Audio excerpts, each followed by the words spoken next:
దాదాపు 15 సంవత్సరాల క్రితం రిటైర్ అయిన ఆయన ఇంకా పోలీస్ శాఖ మీద మక్కువతో కొత్త చట్టాలపై బుక్స్ రాస్తూ మరోవైపు నేషనల్ పోలీస్ అకాడమీతో పాటు టీఎస్ అకాడమీలో కూడా రెగ్యులర్గా క్లాసులు ఇస్తూ ఉన్న వ్యక్తి పేరు సిహెచ్ మల్హారావు గారు, రిటైర్డ్ డీసీపీ సైబరాబాద్.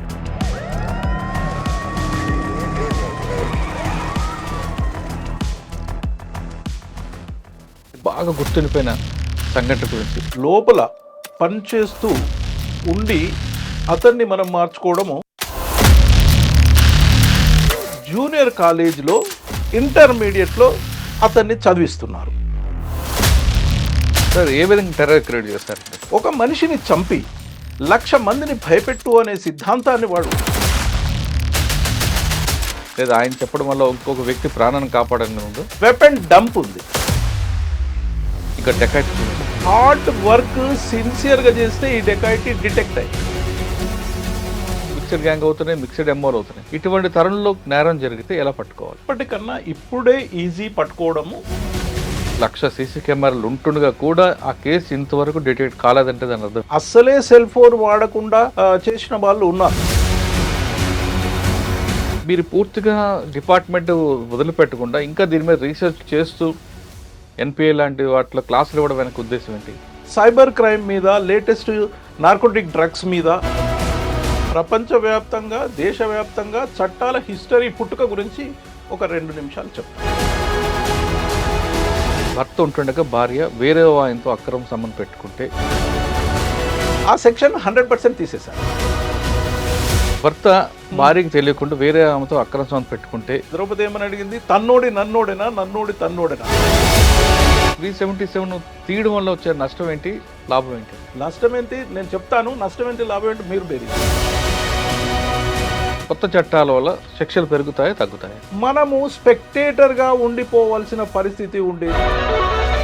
సార్ ఇప్పుడు కొన్ని కేసుల్లో ఎలక్ట్రానిక్ ఎవిడెన్స్ యూస్ఫుల్ కాదు. ఎలక్ట్రానిక్ ఎవిడెన్స్ ఎంత యూస్ఫుల్ అంటే, మీరు డిపార్ట్మెంట్కి వచ్చి బయటకు వచ్చిన తర్వాత కూడా ఇంకా మక్కువతో ఉన్నారు కాబట్టి ఈ డిపార్ట్మెంట్లోకి వచ్చే వాళ్ళకి మీరు ఇచ్చే మెసేజ్ ఏంటి? ఈ డిపార్ట్మెంట్ ఇచ్చే వాళ్ళకి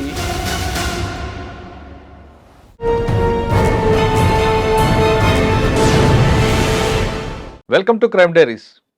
దాదాపు 15 సంవత్సరాల క్రితం రిటైర్ అయిన ఆయన ఇంకా పోలీస్ శాఖ మీద మక్కువతో కొత్త చట్టాలపై బుక్స్ రాస్తూ మరోవైపు నేషనల్ పోలీస్ అకాడమీతో పాటు టీఎస్ అకాడమీలో కూడా రెగ్యులర్గా క్లాసులు ఇస్తూ ఉన్న వ్యక్తి పేరు సిహెచ్ మల్హారావు గారు, రిటైర్డ్ డీసీపీ సైబరాబాద్. 2010లో రిటైర్ అయిన మల్హారావు గారు మిగతా వాళ్ళగా ఒక ప్రాంతానికి పరిమితం కాకుండా ఇంకా డిపార్ట్మెంట్ మీద ఎక్కువ మక్కువ పెంచుకుంటూ మారిన చట్టాలపై అవగాహన కల్పించడం, వాటి మీద బుక్స్ రాయడంతో పాటు ఇప్పుడు నెక్స్ట్ వస్తున్న జనరేషన్కి కానీ వాళ్ళకి ఇలా ఏ విధంగా అవగాహన కల్పించాలని తెలియజేస్తూ ముఖ్యంగా డిపార్ట్మెంట్కి వచ్చేవారికి కొత్తగా క్లాసులు ఇస్తున్న వ్యక్తి. ఇప్పుడు మారిన చట్టాలు ఏ విధంగా అవగాహన కల్పిస్తారు, మారిన చట్టాల వల్ల ప్రజలకి ఎలాంటి మేలు జరుగుతుంది, వాటి పట్ల ఏ విధంగా మనం ఉండాలి, కొన్ని సెక్షన్లు తగ్గించడం వల్ల ప్రజలకు ఏమైనా అన్యాయం జరుగుతుందా అనే విషయాన్ని సార్ నడి తెలుసుకుందాం. సార్ నమస్తే అండి. నమస్తే మురళీధర్ గారు. నమస్తే. ఇప్పుడు 2010లో రిటైర్ అయిన తర్వాత సాధారణంగా మిగతా వాళ్ళందరూ కూడా పిల్లలు, మనవలు వాళ్ళ దగ్గర ఉంటారు, కొంతమంది విదేశాలకు వెళ్తారు, కొంత ఫామ్ హౌస్లకు ఉంటారు. కానీ 2025 వచ్చింది ఇప్పుడు. అయినా మీరు నిరంతరం బుక్స్ రాస్తూ కొత్త చట్టాల మీద రాయడం, తర్వాత ఫ్యాకల్టీగా వెళ్ళడం, ఇవన్నీ గెస్ట్ ఫ్యాకల్టీగా చేయడం చేస్తున్నారు. అంటే మీకు దానివల్ల ఏమవుతుందంటే ఈ ప్రొఫెషన్ మీద ఇంకా పూర్తిగా గ్రిప్ మీకు పెరుగుతుంది. రిటైర్ అయిన తర్వాత కూడా మీరు నిరంతర విద్యార్థిలాగా చదువుతున్నారు. Great, correct. ఇప్పుడు మనకు బిఎన్ఎస్ఎస్ వచ్చింది, ఇవన్నీ కూడా రావడం వల్ల చట్టాలు కుదించాయి. ఒకప్పుడు ఐపీసీ, సిఆర్పిసి నుంచి ఇవన్నీ రావడం, బిఎన్ఎస్ఎస్. దీనివల్ల ఏమైనా ఇప్పుడు జరగబోయే నేరాలకి, జరుగుతున్న నేరాలకి అవి సరిపోతాయంటారా, ఇంకా పెరిగే అవకాశం ఉందా? అన్నిటికన్నా ఇంపార్టెంట్ కొన్ని చట్టాలు తీసుకుంటే, ఫర్ ఎగ్జాంపుల్ భార్య వేరే వాళ్ళతో అక్రమ సంబంధం పెట్టుకుంటే గతంలో 497 ఉంటుంది. ఆ సెక్షన్ ఇప్పుడు కుదించడం వల్ల జరిగే నష్టమే ఉందా? అదేవిధంగా అన్యాచురల్ సెక్స్, ఆ సెక్షన్ 377 అది లేకపోవడం వల్ల జరిగే అనర్థాలను వస్తాయా? జీరో ఎఫ్ఐఆర్ అంటే ఏంటి? ఈ కంప్లైంట్ ఏంటి? పోలీస్ స్టేషన్కి వెళ్లకుండా కంప్లైంట్ ఇస్తే దాని రెస్పాన్స్ ఎలాగొస్తుంది? ఇవన్నిటికీ మీ ద్వారా మా వాళ్ళందరికీ తెలియాల్సిన అవసరం ఉంది. అయితే ఈ 4 ప్రశ్నలకు సమాధానం చెప్పే ముందు మల్హారావు గారు ఒకవైపు మావోయిజం ప్రాంతాల్లో పనిచేశారు, క్రైమ్లో చూశారు, సైబర్ క్రైమ్ చూశారు, సైబరాబాద్ రిటైర్ అయ్యారు. ఒక్కసారి వెనక్కి వెళ్ళి మీరు చేసిన మంచి కార్యక్రమాలు అంటే ఇన్ఫార్మేట్ని ఎలా తయారు చేయొచ్చు, క్రైమ్ని చూసి సీన్ ఆఫ్ ఎఫెన్స్ చూసి క్రైమ్ని ఎలా డిటెక్షన్ చేయొచ్చు, ఈ రెండు మీకు బాగా గుర్తుండిపోయిన సంఘటన గురించి ఒకసారి చెప్పండి. ఓకే, మురళీధర్ గారు, మీ దగ్గరికి రావడం ఇది రెండవసారి. చాలా సంతోషం. మీరు చాలా థ్యాంక్ యూ. ప్లెజెంట్గా హ్యాపీగా మాట్లాడతారు. I'm very happy to be with you. Thank you. మనము ఎక్స్ట్రీమిస్ట్ ఫీల్డ్లోకి వెళ్తే ఇన్ఫార్మెంట్లను మార్చుకోవడము అన్నది పార్టీలో ఉన్న వ్యక్తిని ఇన్ఫార్మేట్గా మార్చుకోవడం. సోర్స్. మామూలుగా బయట వాళ్ళని ఇన్ఫార్మెంట్గా మార్చుకోవడం ఇన్ఫార్మెంట్ అనొచ్చు. లోపల పనిచేస్తూ ఉండి అతన్ని మనం మార్చుకోవడము ఇంకొద్దిగా జటిలమైన సమస్య. మనం సోర్స్ అని కూడా అతన్ని అనొచ్చు. నేను చేసిన ఒకటి చెప్తాను. నేను పేరు మారుస్తున్నాను, సాగర్ అంటున్నాను. అతను ఇప్పుడు కూడా ఉన్నాడు కాబట్టి సాగర్ అంటున్నాను. ఆ సాగర్ అనే వ్యక్తి పీడబ్ల్యూజీ, నేను కోరుట్ల సిఐగా పనిచేస్తున్నప్పుడు పీడబ్ల్యూజీలో హార్డ్ కోర్ అఫెన్సులు చేసి, ఈవెన్ పోలీస్ స్టేషన్ల మీద అటాక్ చేయడం అట్లాంటి ఇంపార్టెంట్ అఫెన్స్లో చేసి అతని మీద కేసులు ఛార్జ్ చేయబడి అతని మీద నాన్ బెయిలబుల్ వారెంట్స్ కూడా కోర్టు నుంచి ఇష్యూ అయిన సంఘటనలు ఉన్నాయి. అతన్ని వాళ్ళు సార్, అతను కేవలం పోలీస్ స్టేషన్ మీద దాడి చేశారా, లేదా పోలీసుల మీద కూడా అటాక్లు ఉన్నాయా? ఇంకా పోలీసుల మీద అటాక్ లేవు, బట్ అతను వేరే కూడా ప్రైవేట్ బిల్డింగ్స్ని కాల్చివేయడము, ప్రైవేట్ వ్యక్తులను మర్డర్ చేయడము అందులో కూడా ఉన్నాడు. ఎవరండి ప్రైవేట్ వ్యక్తులు? ప్రైవేట్ వ్యక్తి. నేను సాగర్ అని పేరు మార్చాను, ఎందుకంటే ఇప్పుడు పేరు చెప్పకూడదు కాబట్టి. అవసరం లేదు, పేరు అని నేను చేసుకోవడానికి సాగర్ అంటున్నాను. అతన్ని వాళ్ళు యంగ్స్టర్ అని 10th చదివాడు. యంగ్స్టర్ అతను 10th చదివిన తర్వాత అతన్ని కొంత బాగా ఉపయోగించుకొని ఏం చేశారంటే కరీంనగర్ కాలేజీలో, జూనియర్ కాలేజీలో, ఇంటర్మీడియట్లో అతన్ని చదివిస్తున్నారు. కరీంనగర్లో పెద్దగా ఆర్గనైజేషన్ లేదు, కరీంనగర్ టౌన్లో చేసి అతని ద్వారా విద్యార్థుల్లో క్యాడర్ పెంచడానికి, వరంగల్లో ఇప్పుడు వరంగల్లో ఆర్ఎస్యు ఆర్గనైజేషన్ లాగా ఇక్కడ ఆర్ఎస్యు ఆర్గనైజేషన్ లేకుంటే దాన్ని చేయడానికి వీళ్ళు అక్కడ జాయిన్ చేశారు. నాకు ఇంటర్నల్ సోర్సెస్ ఇన్ఫార్మేట్ ద్వారా పార్టీలో ఆ క్రమంలో నాకు ఇన్ఫర్మేషన్ వచ్చింది. ఇట్లా ఉన్నాడు అంటే నేను వాళ్ళ అడ్రస్ తీసుకొని రాత్రి 2 గంటలకు పోయి ఆ రూమ్ రేడ్ చేసి అతని సాహిత్యాన్ని మొత్తం సీజ్ చేశాను. అతన్ని సీజ్ చేసిన తర్వాత నాకేమనిపించిందంటే ఇతను ఏ కేసులో ఉన్నాడో అంత తెలుసు నాకు. ఇతన్ని యంగ్స్టర్ కదా, I can easily convert him to our fold. వాళ్ళు ఎట్లా చేసుకున్నారో నేను కూడా చేసుకోవచ్చు కదా అని అతన్ని పట్టుకెళ్ళి అడవిలోకి తీసుకెళ్ళాను అంతే. అతన్ని మార్చాలంటే అంత ఈజీ కాదు కదా.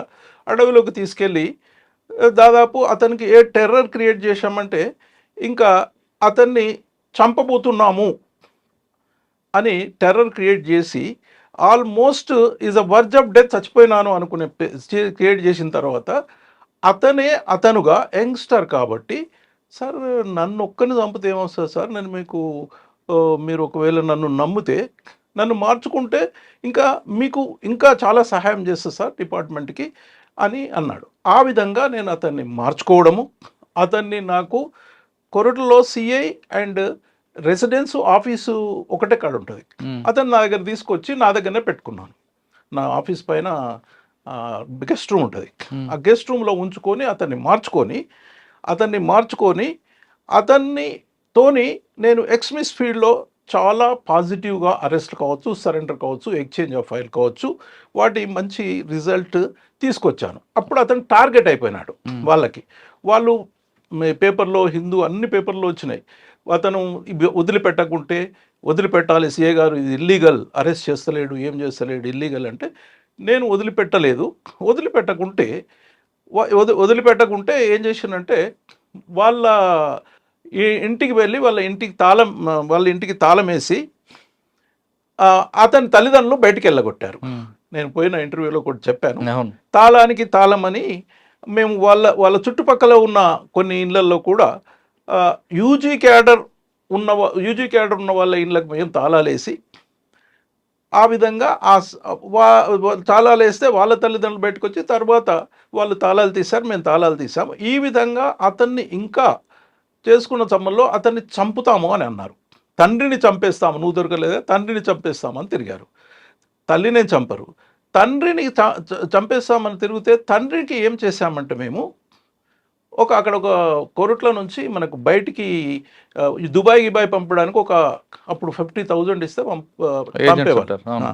అయితే 50,000 మన గవర్నమెంట్ నుంచే ఎస్ఆర్ అమౌంట్ నుంచి అక్కడ తీసుకొని అతనికి ఇచ్చి అతన్ని కాపాడడానికి మనం ఇతనితో ఇంకా పని తీసుకోవడానికి ఇంకా అతన్ని దుబాయ్ పంపించేసాం వర్క్కి. ఆ ప్రాబ్లం సాల్వ్ చేసాం.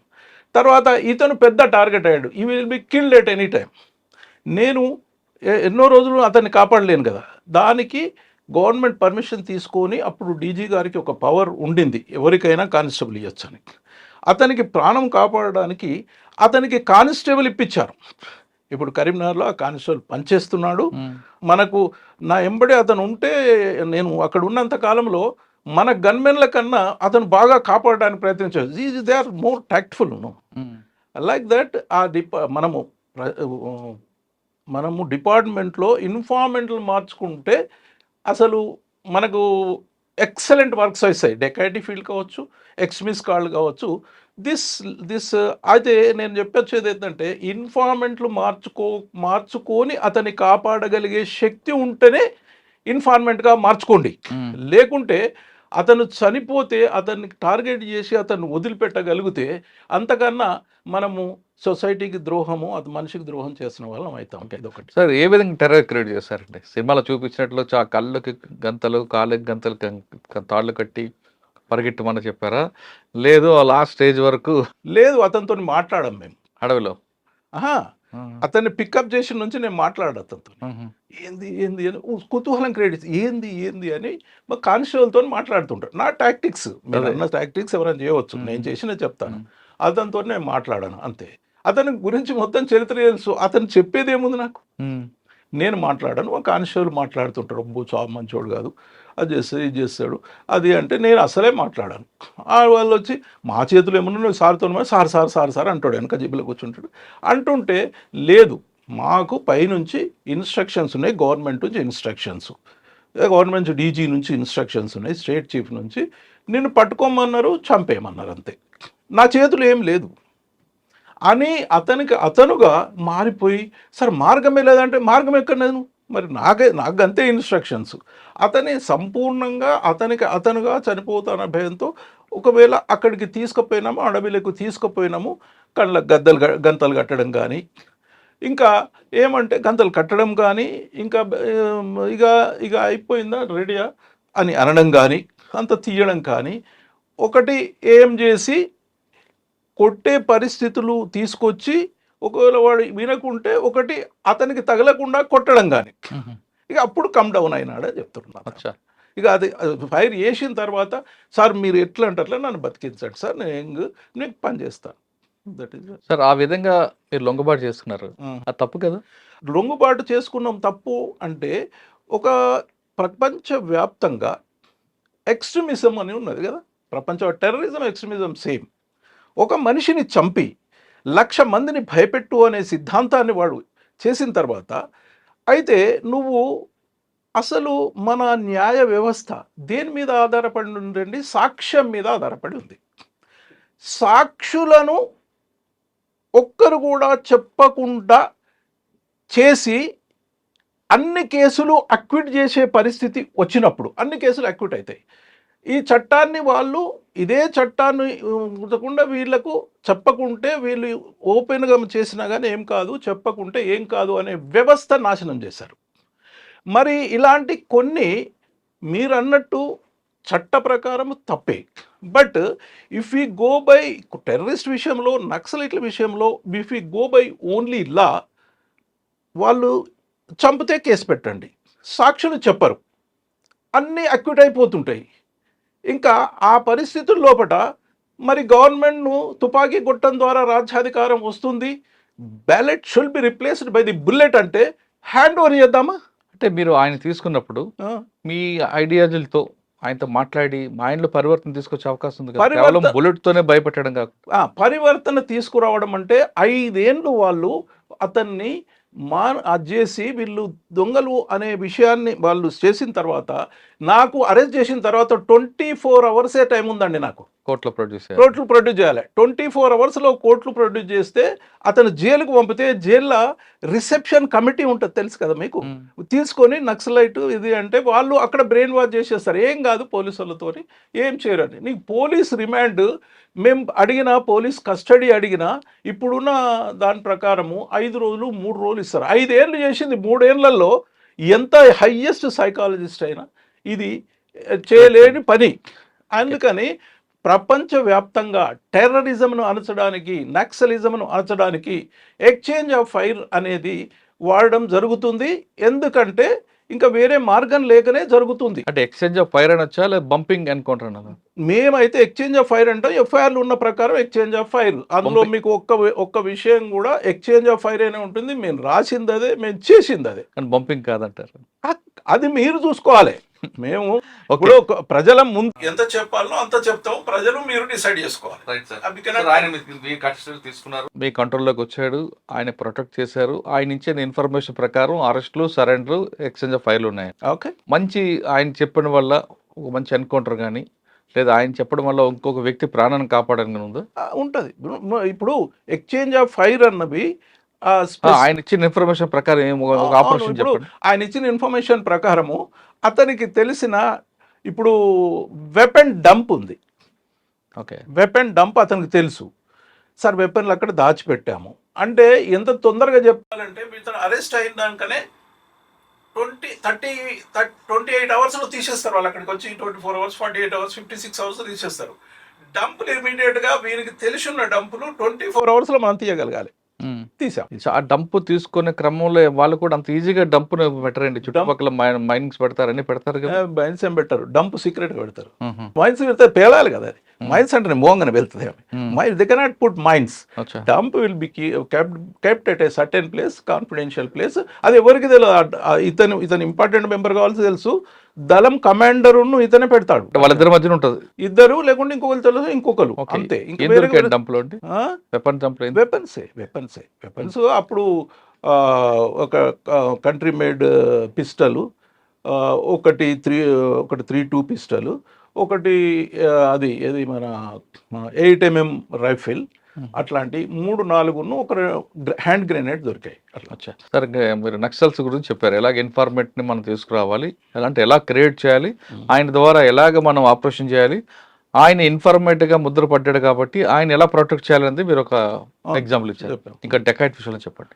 డెకాయిట్స్ నేనున్న టైంలో డెకాయిటీని డిటెక్ట్ చేయడము అంటే మనము ఇప్పుడు ఏదంటే హార్డ్ వర్క్ సిన్సియర్గా చేస్తే ఈ డెకాయిటీ డిటెక్ట్ అయింది. హార్డ్ వర్క్ సిన్సియారిటీగా చేస్తే డెకాయిటీ అయింది. ఇలా చేస్తే ఏ డెకాయిటీనైనా డిటెక్ట్ చేయొచ్చు అనే ఒక ఆదర్శవంతమైన కేసు తీసుకుంటున్నాను నేను. నా బహుమానం జరిగింది. ఒక పాలకుర్తి అనే విలేజ్లో, పాలకుర్తి పోలీస్ స్టేషన్ ఇప్పుడు ఉంది, జనగాం డివిజన్లో. ఆ విలేజ్లో ఒక డెకాయిటీ రాత్రి 12 గంటల నుంచి 3 గంటల వరకు అయింది. 12 నుంచి 3 గంటలు, 12 గంటల ముందు, 1 గంట నుంచి 3, సంథింగ్ లైక్ దట్. అయిన తర్వాత అక్కడ 100 తులాల బంగారం పోయింది. ఒక వైశ్యుడు ఇంట్లో 100 తులాల బంగారం పోయింది. అక్కడ 100 తులం బంగారం ఉన్నదని కూడా ఎవరు తెలియదు. అది పోయిన తర్వాత మనకు రిపోర్ట్ అయింది. 3-4-5 గంటలకు రిపోర్ట్. నా ఏరియా కాదు అది, నేను మహబాద్ ఎస్ఐ చేశాను అప్పుడు, నా ఏరియా కాదు. రిపోర్ట్ అయిన తర్వాత ఎస్పీ గారు, రామావతార్ యాదవ్ అని ఎస్పీ గారు ఉండేవారు. చాలా ష్రూడ్, చాలా గ్రేట్. సార్ ఏం చేసిండంటే అంతే, ఇంకా ఇమ్మీడియట్గా అతనికి తెలియగానే వచ్చేసాడు. ఎస్ఐసిఐ రాకముందు అని చెప్పుకుంటాం అంతేగాని వచ్చేసాడు. 6 గంటలకు సార్ అక్కడ ఉన్నాడు. 6 గంటలకు 1 అవర్లో వచ్చేసాడు. చూసి ఎంత మంచి ఇన్వెస్టిగేషన్ అంటే జిల్లాలో ఉన్న మంచి ఎస్ఐలు పిలిపించిండు అక్కడికి, బాగా పనిచేస్తున్న ఎస్ఐఎల్సీఎల్ పిలిపి. కానీ అప్పుడు అది బాగా ఎఫెక్టెడ్ ఏరియా కదా సార్. ఎఫెక్టెడ్ కాలే అప్పటికి, ఇంకా ఎఫెక్టెడ్ కాలే పెద్దగా. అంటే ఎఫెక్టెడ్ ఉన్నా కానీ అంత బర్నింగ్ లేకుండే. అప్పుడు బర్నింగ్ తర్వాత అయింది. ఓకే. సార్ ఏం చేశాడంటే ఎలా ఉన్నారు వాళ్ళు అని అక్కడ వాళ్ళు అడిగితే చెప్పేస్తారు. ఆడ పోయి మొత్తం ఎగ్జామిన్ చేసి చెప్పేస్తారు. వాళ్ళు వాసన వస్తుంది, వాళ్ళ భాషా గీష ప్రకారము తెలంగాణ వడ్డరోళ్ళలాగా ఉన్నారు అనే డిసిషన్కి వచ్చాం ఎగ్జామిన్ చేసిన తర్వాత అక్కడి నుంచి ఒక కట్టెలు తెచ్చుకోలేదు. ఉన్న కట్టెలను అక్కడనే విరిచి కొట్టారు. అంటే డ్రెడ్డెడ్ కాదు, అంటే వడ్డర్స్, లంబాడాస్, వాళ్ళు వీళ్ళ క్రిమినల్ గ్యాంగ్ చేసిందని డిసిషన్ అయిపోయి అప్పుడు అదే రోజు మేము అక్కడికి సార్ పిలిచి అదే రోజు రాత్రి అంటే నెక్స్ట్ డే నైట్ మనము చేసి అక్కడ ఖమ్మం, వరంగల్, కరీంనగర్ చుట్టుపక్కల ఉన్న 4 జిల్లాల నుంచి క్రైమ్ ఫైల్స్ ఉంటాయి, వీళ్ళకి డెకాయిట్ ఫైల్స్ ఉంటాయి, డీసీస్, కేడీస్, వాళ్ళ అన్ని ఫైల్స్ 4 వెహికల్స్ తెప్పించి దాన్ని సార్ట్అవుట్ చేసి చూసి 60 మంది తేలిండ్రు లైక్లీ డిటెక్టివ్స్. 60 మంది తేలిస్తే 60 మందిలో 10 మందికి ఒక ఏరియా, 10 మందికి ఒక 10 జీపులు పెట్టి సారు ఆ 60 మంది ఇండ్లు ఒకటేసారి ఇవాళ రాత్రి రేడ్ చేస్తే అక్కడికి పోయి ఇది అంతా ఎస్ఐసిఎల్ లెవెల్ కాదు, ఎస్పీ గారు కాబట్టి చేయగలిగారు. అక్కడికి పోయి చూస్తే అక్కడ ఆ మొత్తం మంది చూసి అందరిని పట్టుకురావాలి, అంతే.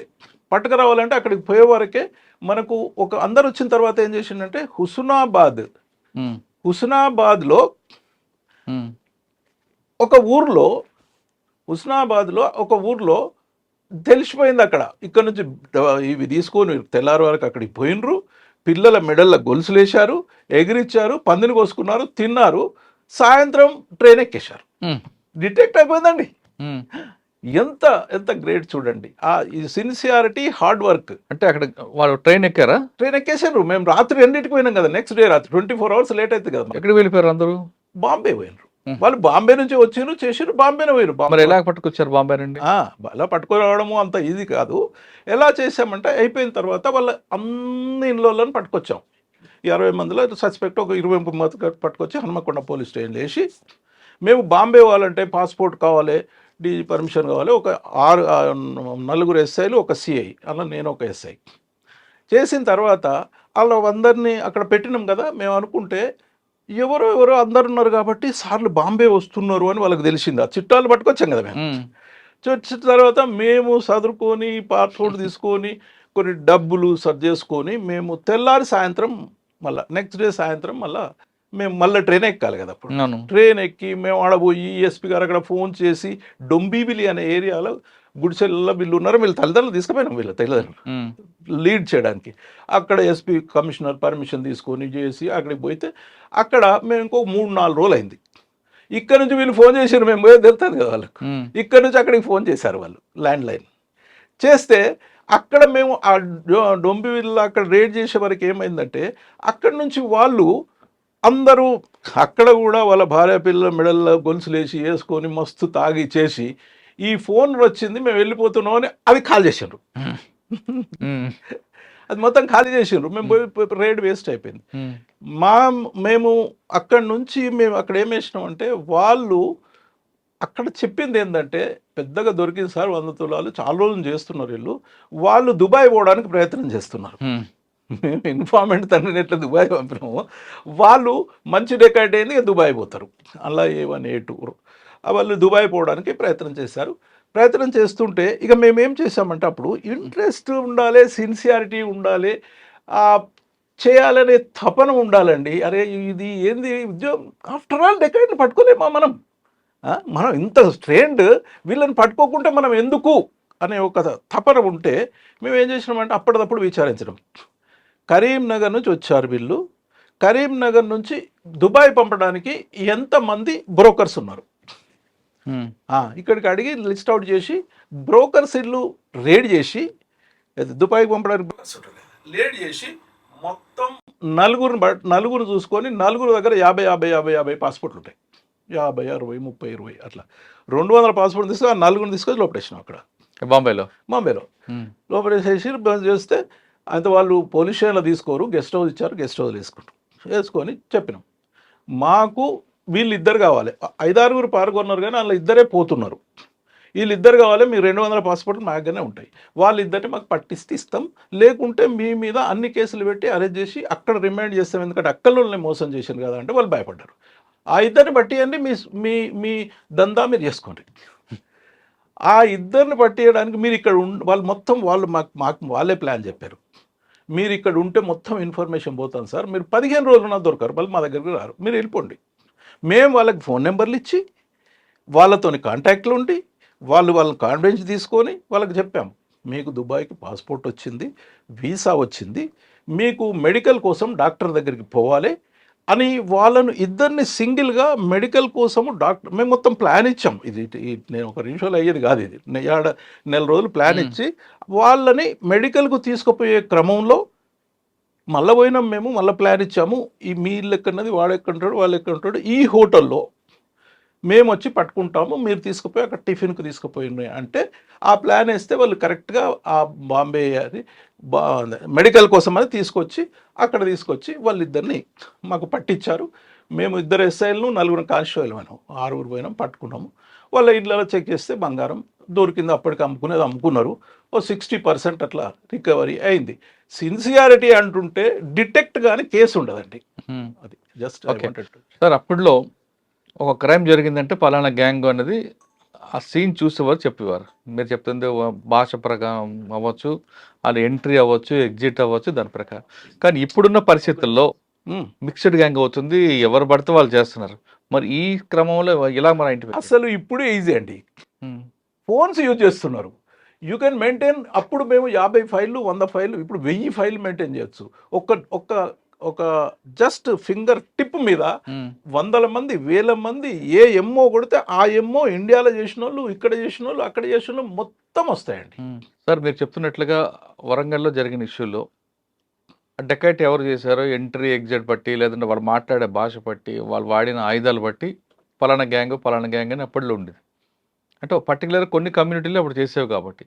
కానీ ఇప్పుడు ఉన్న పరిస్థితుల్లో ఏ కమ్యూనిటీనే చేస్తుంది, ఒక ఎంఓ కదా, అన్ని ఎంఓలు మిక్స్డ్ గ్యాంగ్ అవుతున్నాయి, మిక్స్డ్ ఎంఓలు అవుతున్నాయి. ఇటువంటి తరుణంలో నేరం జరిగితే ఎలా పట్టుకోవాలి? నేను అప్పటికన్నా ఇప్పుడే ఈజీ పట్టుకోవడము అని అనుకుంటున్నాను. ఎందుకంటే అప్పుడు లిమిటెడ్ రిసోర్సెస్లో ఓన్లీ మనము రికార్డు మీద ఆధారపడి బిల్టప్ చేసింది. అప్పుడు 150 ఎంఓలు ఉంటే ఇప్పుడు 500 ఎంఓస్ కూడా డిటెక్ట్ చేసి every MO is recorded from police station to national crime record bureau level. తర్వాత ఇప్పుడు మీరు ఒక క్లిక్ మీద ఏ ఎంఓలో ఎంతమంది ఇండియాలో ఉన్నారు అని పాత దాని ప్రకారము చేయడము, లిస్టు దొరకడము, వాళ్ళ కొరకు పరిగెత్తడానికి బేసికల్లీ 99% కేసుల్లో మీకు సెల్ ఫోన్లు వాడుతున్నారు. టవర్ లొకేషన్ ద్వారా, సెల్ ఫోన్ ద్వారా మీరు అసలు మోస్ట్ ఆఫ్ ది కేసెస్ ఇప్పుడే ఎక్కువగా డిటెక్ట్ అవుతున్నాయని నా ఉద్దేశం.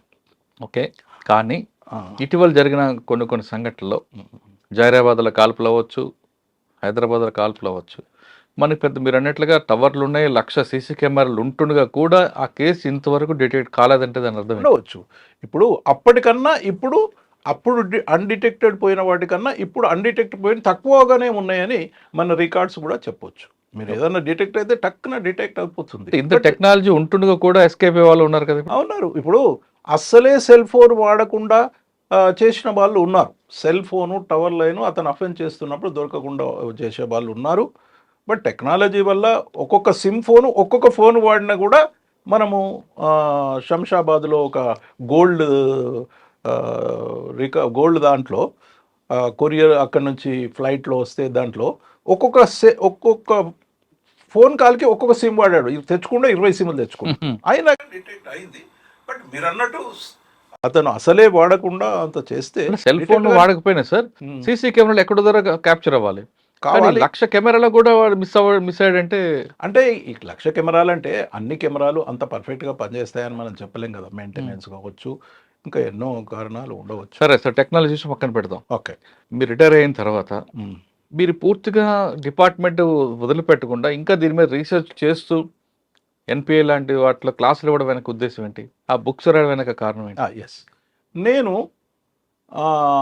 నేను I wanted to be happy, healthy and good in all aspects. అందుకనే నేను 1998లో డిఎస్పీగానే నేను కంప్యూటర్ కొనుక్కున్నాను. కంప్యూటర్ కొనుక్కొని దాని మీద ప్యాషన్ పెంచుకున్నాను.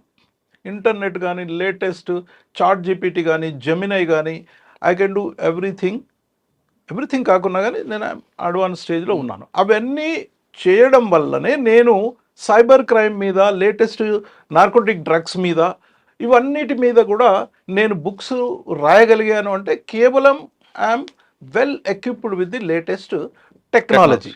ఇది ఎందుకు చేశాను, అప్పుడు ఈ ఉద్దేశంతో చేయలేదు కానీ లేటెస్ట్ ఉండాలని చేశాను. ఇప్పుడు నాకు ఎంత ఉపయోగపడుతుందంటే అది, నేను 72 ఇయర్స్కి ఇంత హెల్దీగా ఉండి ఇంత యాక్టివ్గా ఉండడానికి కారణము I'm fully involved in this activity which is passion to me, and one thing I will get satisfaction that I am sharing my precious experience with the youngsters.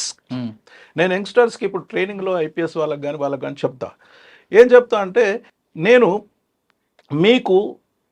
మీతో షేర్ చేసుకోవడం నాకు స్వార్థం ఉంది. ఎందుకంటే నేను 20 నుంచి 30 ఇయర్స్ మధ్యన ఏజ్తోని నేను మీకు చెప్పడం వల్ల, మీతోని ఇంటరాక్ట్ కావడం వల్ల 20-30 సంవత్సరాలతో నేను 70+ ఉన్నవాడిని ఇంటరాక్ట్ కావడం వల్ల నా స్వార్థం ఏమందంటే, మీ యవ్వనాన్ని దొంగిలించి నేను యవ్వనంగా ఉన్నాను అని చెప్తాను. That is my secret, that is my passion. I will be continuing this for ever. Okay సరే, ఇంకా మనం కొత్త చట్టాల మీద అవగాహన కల్పించాలి. ఓకే, అంటే చట్టం తీసుకురావడం వేరు, మార్పులు తీసుకురావడం వేరు, కానీ ప్రజలకి అవగాహన కల్పిస్తున్న బెనిఫిట్స్ వేరేగా ఉంటాయి. ఓకే, ఇప్పుడు కొత్త చట్టాల మీద అవగాహన, ఒకప్పుడు ఐపీఎస్ మన సిఆర్పిస్ పక్కన పెడితే ఫస్ట్ క్వశ్చన్ తీసుకుంటే అది 0 ఎఫ్ఐఆర్. రైట్. దానికన్నా ముందు చట్టాల గురించి అవగాహన కల్పించాలి కదా ప్రజలకి. ప్రపంచవ్యాప్తంగా, దేశవ్యాప్తంగా చట్టాల హిస్టరీ, పుట్టుక గురించి ఒక 2 నిమిషాలు చెప్తాను. మానవాళి పుట్టిన నుండి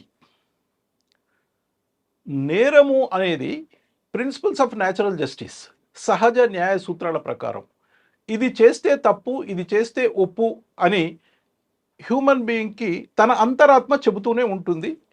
దాని తర్వాత మనము హిస్టరీ ఆఫ్ ది చట్టం గురించి పోతే, లా గురించి పోతే, ప్రపంచవ్యాప్తంగా మనకు ఇప్పుడు ఉన్న ఎవిడెన్స్ ప్రకారము మొట్టమొదటిగా క్రీస్తు పూర్వం 1750లో ఫస్ట్ హమ్రబ్బీ కోడ్ అని వచ్చింది. ఇప్పుడు కూడా మన ఇండియన్ పీనల్ కోడ్ అంటాం కదా, హమ్రబ్బీ కోడ్ అని. హమ్రబ్బీ అనే ఒక చక్రవర్తి బాబిలోనియా దేశంలో ఒక 250 క్రైమ్స్ని నిర్వచించి, ఈ క్రైమ్కు ఇంత శిక్ష అని పెట్టాడు, మర్డర్ అన్ని. That is the initial stage where the law started. అక్కడి నుంచి మనము వివరంగా చెప్పుకుండా భారతదేశానికి వచ్చేద్దాం. భారతదేశంలో స్వతంత్రం రాకముందు, బ్రిటిష్ వాళ్ళు ఈ ముస్లిమ్స్ రాకముందైనా వచ్చిన తర్వాత కానీ 350 రాజ్యాలు ఉంటాయంటారు కదా, ఆ రాజ్యాలకు ఆయా కోడ్స్, చట్టాలు ఉండేవి. 1957లో బ్రిటిష్ జమానాలో సిపాయిల తిరుగుబాటు వచ్చిన తర్వాత బ్రిటిష్ వాళ్ళు ఒక చట్టాలు చేయాలనే ఒక నిర్ణయానికి వచ్చారు. ఆ నిర్ణయం ప్రకారము ఇండియన్ పీనల్ కోడ్ను 1860లో రాశారు. అది మొన్న రెండవది, 3 క్రిమినల్ చట్టాలు మనకు మేజర్గా. రెండవది 1860లో ఐపీసీ వస్తే 1872లో ఐఈఏ వచ్చింది, ఇండియన్ ఎవిడెన్స్ యాక్ట్. 1898లో క్రిమినల్ ప్రొసీజర్ కోడ్ వచ్చింది. 1898లో వచ్చిన క్రిమినల్ ప్రొసీజర్ కోడ్ని 1973లో మళ్ళీ రీరైట్ చేసుకున్న తర్వాత అప్పటి నుంచి ఇప్పటి వరకు కూడా సమాజ అవసరాల గురించి మార్పులు తెస్తూనే వస్తున్నాం. ఫైనల్గా హెవీగా మార్పులు, అంటే మేజర్ పోర్షన్గా మార్పులు మనకు ఈ కొత్త 3 చట్టాల ద్వారా 2023లో డిసెంబర్ 25 నాడు ఈ చట్టాలను మనము రాష్ట్రపతి ఆమోదం పొందాము. అవి ఏంటి అంటే, ఇండియన్ పీనల్ కోడ్ 1860 ప్లేస్లో భారతీయ న్యాయ సంహిత అని, ఇండియన్ ఎవిడెన్స్ యాక్ట్లో పైన భారతీయ సాక్ష్య అధినియం అని, సిఆర్పిసి ప్లేస్లో భారతీయ నాగరిక్ సురక్ష సంహిత అని మనము ఈ చట్టాలు తెచ్చుకున్నాం. అయితే భారతీయ ఈ చట్టాల యొక్క మీరు ఈ చట్టాలను తెచ్చుకొని ఒక 6 నెలలు వీటిని అవగాహన కల్పించడానికి టైం పెట్టుకొని జూలై 1 నుంచి ఇవి అమల్లోకి వచ్చాయి. 2024 జూలై 1 నుంచి అమల్లోకి వచ్చినాయి. ఈ అమల్లోకి వచ్చిన నుంచి ఇప్పుడు నడుస్తున్నాయి ఈ కొత్త చట్టాలు. మీరు అనుకున్నట్టు 511 సెక్షన్లున్న ఐపీసీలో 354 సెక్షన్లు అయినాయి నిజమే. 58 సెక్షన్లు అయినాయి నిజమే. సిఆర్పిసిలో 30 సెక్షన్లు పెరిగినాయి. ఐఏలో 2 సెక్షన్లు పెరిగినాయి. తగ్గలేదు ఇక్కడ, నేరాలు తగ్గలేదు. ఏమన్నాయంటే ఇప్పుడు ఒకే విధమైన నేరాలు ఐపీసీలో 3 ఉంటే ఏబీసీ చేశారు. ఒక 3-4 సెక్షన్ తీసేసినా 3-4 సెక్షన్లు కలిపినా ఎక్కడ దాని తగ్గింపు జరగలేదు, ఏమీ జరగలేదు. అన్నీ ఉన్నట్టే ఉన్నాయి. అవసరం లేని తీసేశారు, ఒక 3-4 సెక్షన్ తీసేశారు. ఆ విధంగా మనకు సెక్షన్లు అమలు చేస్తున్న క్రమంలో మీరు మరి ఎఫ్ఐఆర్ నుంచి వద్దాం. మార్పులు పాత చట్టాల్లో ఏముండే, ఇప్పుడు చట్టాల్లో ఏముంది ఎఫ్ఐఆర్ విషయంలో. మీరు అన్నారు ఇంటికాడ ఉండి మనము పోలీస్ స్టేషన్ పోకుండా మనం ఇంటి నుంచి క్రైమ్ రిపోర్ట్ చేయవచ్చా? దాన్ని ఈఎఫ్ఐఆర్ అంటున్నాం.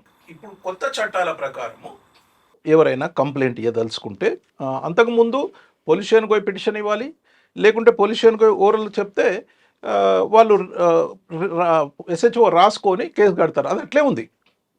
అయితే ఇక్కడి నుంచి మనము ఎఫ్ఐఆర్ను ఈమెయిల్ ద్వారా కానీ వాట్సాప్ ద్వారా కానీ పోలీస్ స్టేషన్లో ఫేస్బుక్ అది ఉన్నది కదా, దాని ద్వారా ఆ పోలీస్ స్టేషన్కు ఆ ఎఫ్ఐఆర్ను మనము ఈమెయిల్ ద్వారా తెలియజేయవచ్చు. ఇట్లనే తెలియజేయవచ్చు. ఈ 3-4 సాధనాల ద్వారా, ఎలక్ట్రానిక్ సాధనాల ద్వారా పోలీస్ స్టేషన్కి తెలియజేయవచ్చు.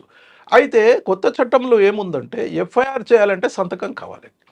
దాన్ని వాళ్ళు జీడీలో నమోదు చేసుకొని వాళ్ళు మళ్ళీ కంప్లైనెంట్కు సేమ్ మాధ్యమం ద్వారా మీరు 3 రోజుల లోపల రిటర్న్ పిటిషన్ ఇవ్వవలసి ఉంటుందని ఒక మెసేజ్ పోతుంది. అతను వచ్చి ఇవ్వచ్చు, వీళ్ళైనా పోయి కలెక్ట్ చేసుకోవచ్చు. రిటర్న్ పిటిషన్ కలెక్ట్ చేసుకొని 3 రోజుల లోపల అది కాగ్నైజబుల్ అయితే కేసు కట్టాలి. ఇది ఈఎఫ్ఐఆర్.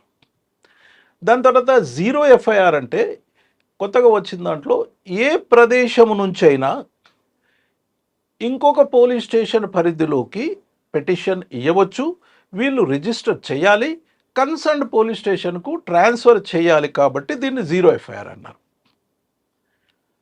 ఆ విధంగా మనము కొత్త ఎఫ్ఐఆర్లు కొత్త విషయాలు యాడ్ చేశాము.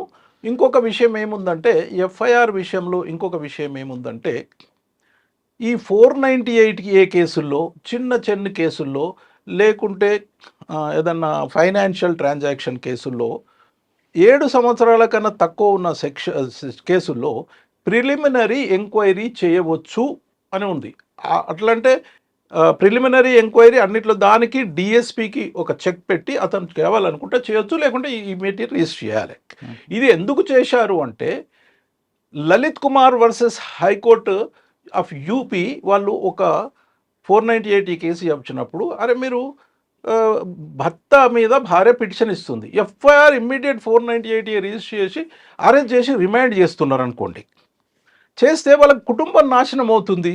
అంటే మరి 154 ఉన్నది కాబట్టి చేస్తున్నాము అంటే, అయితే అప్పుడు ఆ జడ్జిమెంట్ ఏమిచ్చారంటే ఇట్లాంటి చిన్న కేసుల్లో మీరు డిఎస్పి గారు డిసైడ్ చేస్తే మీకు ఒక 15 రోజుల్లో ప్రిలిమినరీ ఎంక్వైరీ చేసి మీరు చేశారని. ఇది అంతకుముందు లేకుండా ఈ కొత్త చట్టాల్లో ఆ వెసులుబాటు వచ్చింది. ఓకే సార్, గతంలో సిఆర్పి మన ఐపీసీలో ఉన్నప్పుడు భర్త ఉంటుండగా భార్య వేరే ఆయనతో అక్రమ సంబంధం పెట్టుకుంటే భర్త అది చూసి పోలీస్ స్టేషన్లో కంప్లైంట్ ఇస్తే 497 వచ్చింది. ఇప్పుడు ఆ సెక్షన్ ఉందంటారా లేదంటారా? ఆ సెక్షన్ 100% తీసేశారు. ఎందుకు? 497లో మీరు చెప్పినట్టు ఒక భర్త, ఒక భార్య ఇంకొకరితో అక్రమ సంబంధం పెట్టుకుంటే అది భర్త పిటిషన్ ఇవ్వచ్చు. ఇది 497. అదే ఎప్పటి నుంచో స్త్రీ సంఘాలు కొట్లాడుతున్నాయి, లేకుంటే సుప్రీంకోర్టు చేస్తుంది. కాన్స్టిట్యూషన్ ప్రకారము మగవాళ్ళకి ఆడవాళ్లకు సమాన హక్కులు ఉన్నాయని మురళీధర్ గారు ఉంది కదా. ఉన్నప్పుడు భర్త భార్య భార్యకు తెలియకుండా ఇంకొక స్త్రీతో అక్రమ సంబంధం పెట్టుకుంటే 497 ఏలాగేదో ఉండాలి కదా. అవును, అది లేదు, ఐపీసీలో లేదు. లేనందుకు ఇద్దరు సమానమే కాబట్టి అది పెట్టలేం కాబట్టి తీసేయడం జరిగింది. కానీ భర్త భార్యకి తెలియకుండా వేరే ఆమెతో అక్రమ సంబంధం పెట్టుకుంటే అది భార్య కొంతమందితో వెళ్ళి పట్టుకొని అక్కడ కొట్టడం చేస్తుంటది. అవును. అప్పుడు అటువంటి సంఘటన జరిగినప్పుడు ఏ సెక్షన్ వస్తుందండి ఇప్పుడున్న సెక్షన్ ప్రకారం? ఇప్పుడు కొట్టినందుకు సెక్షన్ పెడతాం వీళ్ళందరి మీద. ఇప్పుడు అక్కడ క్రైమ్ రాదా? క్రైమ్ రాదు ఇక. అప్పుడే లేదు, ఇప్పుడు ఇది లేదు, అది లేదు. అంటే కాదు, భార్య భర్త వేరే వాళ్ళతో అక్రమ సంబంధం పెట్టుకున్న విషయాన్ని రెడ్ హ్యాండ్ పట్టుకుని కొట్టకుండా కంప్లైంట్ ఇచ్చింది అనుకో. అవును, లేదు మరి. అప్పుడు కూడా ఇప్పుడు లేదు ఇంకా ఆ సెక్షన్ లేదు, అక్రమ సంబంధం సెక్షన్ లేదు ఇక. అంటే 497 లేదు ఇప్పుడు. 497 100% తీసేశారండి. There is no doubt about it. అంటే భర్త భార్య ఎవరు అక్రమ సంబంధం పెట్టుకుని కేసులు లేవు. అసలు చట్టంలో మేజర్ స్త్రీ మేజర్ పురుషుడు ఒక ఇంటర్ కోర్స్ చేస్తే దెర్ ఇస్ నో సెక్షన్. మొదటి నుంచి లేదు, ఐపీసీలో అప్పుడు లేదు, ఇప్పుడు లేదు. అదే మ్యారీడ్కి ఒక 497 ఉండే, అది స్త్రీల మీదనే ఉండే. ఈ స్త్రీయే అక్రమ సంబంధం పెట్టుకుంటే అప్పుడున్న 497లో కూడా స్త్రీ మీద కేసు లేదు. అదేందో మరి ఇప్పుడు అది లేదు. స్త్రీ మీద కేసు అప్పుడు లేదు, పురుషుని మీదనే కేసు. ఇప్పుడు అది లేదు, ఇది లేదు, తీసేసారు. ఇది ఇప్పుడు మనం చూసుకుంటే మీరు పెళ్లి చేసుకుంటే భార్య ఏమన్నా మీకు ఆస్త్యా భారత కాలం నుంచి వస్తుంది. ద్రౌపది అడిగింది, ద్రౌపది ఏమని అడిగింది, తన్నోడి తన్నోడేనా ప్రాపర్టీ నన్ను పెట్టడానికి అప్పటి నుంచి వస్తున్నా. సరే, ఒకవేళ భార్య ఉంటుండగా భర్త రెండో పెళ్లి చేసుకున్నాడు అనుకోండి, రెండో పెళ్లి సెకండ్ బైగమి కింద వస్తాయి. ఇప్పుడు ఉందా? బైగమి పెళ్లి చేసుకుంటే బైగమి సెక్షన్ ఉంది, కానీ అక్రమ సంబంధం పెట్టుకుంటే కేసు లేదు. పెళ్లి చేసుకుంటాం. రెడ్ హ్యాండ్ పట్టుకుంటున్నారు కదా. ఇప్పుడు పట్టుకుంటే ఏంటంటే అఫెన్సే లేనప్పుడు పట్టుకుంటే ఇప్పుడు అఫెన్స్ ఉంది, ఆ అఫెన్స్ లేదు. నేను నా తండ్రి ఇంటికి వచ్చి నాకు ఆస్తి అని నేను దొంగిలించుకొని పోయినా, అది నాకు రావాల్సింది. అట్లా వచ్చి కేసు వస్తే కొడుకు మీద తండ్రి కేసు పెడతాడా? అది నాదే నీదే కాబట్టి పెట్టాం. అట్లా ఎగ్జామ్షన్స్ ఉంటాయి కదా. సార్, ఇప్పుడు అన్యాచురల్ సెక్స్ గతంలో 377 ఉండేది.